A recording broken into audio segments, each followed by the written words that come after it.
চট্টগ্রামে কালুরঘাট সেতুর ওপর ভয়াবহ দুর্ঘটনা তদন্তে ৪ সদস্যের কমিটি গঠন করা হয়েছে। এছাড়া ৪ রেলকর্মীকে সাময়িক বরখাস্ত করা হয়েছে। গত রাতে সংঘটিত দুর্ঘটনায় প্রাণ যায় শিশুসহ ৩ জনের। অভিযোগ, সিগন্যাল সিস্টেম না মানায় ঘটে এই দুর্ঘটনা। প্রিয় সন্তানের নিথর দেহ কাঁধে নিয়ে দৌড়াচ্ছেন বাবা। তবে কয়েক কিলোমিটার দূরে হাসপাতালে পৌঁছাতে পারলেও ততক্ষণে শেষ ছোট্ট শিশুটির জীবন প্রদীপ।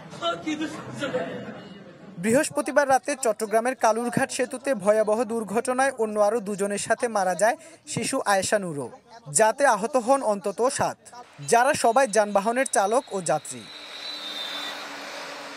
দুর্ঘটনাটি ঘটে রাত 10:30টার দিকে। কক্সবাজার থেকে ঢাকাগামী পর্যটক এক্সপ্রেস ট্রেনটি সেতুতে ওঠার আগে সেখানে উঠে পড়ে অটোরিকশা, পিকআপ, মোটরসাইকেল সহ ৬-৭টি গাড়ি। ফলে ট্রেনের সজোরে ধাক্কায় দুমড়ে মুচড়ে যায় সবগুলো যানবাহন।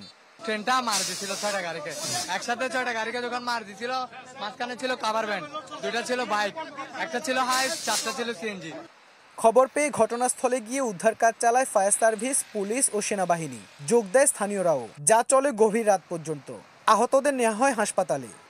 একজন নিহত আর ২ জন আহত অবস্থায় আমরা উদ্ধার করছি, ওদেরকে হাসপাতালে পাঠানো হয়েছে। কারো হাত পা নাই এরকম অবস্থায় আছে। আমরা ওই ফায়ার সার্ভিস উদ্ধার কাজ চলমান। তবে জনগণের এত ভিড়, এই জনগণের ভিড়ের কারণে আমাদের ফায়ার সার্ভিস প্লাস থানা পুলিশ প্লাস যারা উদ্ধার কাজে আছে সবার তৎপরতা কার্যক্রম বিঘ্ন করতেছে। দুমড়ে মুচড়ে যাওয়া গাড়িগুলো সরানোর পর সরিয়ে নেওয়া হয় ট্রেনটি। অভিযোগ, সিগন্যাল অমান্য করে যানবাহনগুলো যেমন সেতুতে উঠেছে, তেমনি সিগন্যাল পদ্ধতি অনুসরণ করেনি ট্রেনের চালকও। যদি অটো সিগন্যালিং ব্যবস্থা থাকতো তাহলে কিন্তু ট্রেনটা উঠে আসবার কথা না, যখন যানবাহন রাস্তায় উপস্থিত। প্রায় শতবর্ষী কালুরঘাট সেতুর ওপর স্মরণকালের মধ্যে ট্রেন যানবাহন সংঘর্ষের ঘটনায় এটাই সবচেয়ে বড়।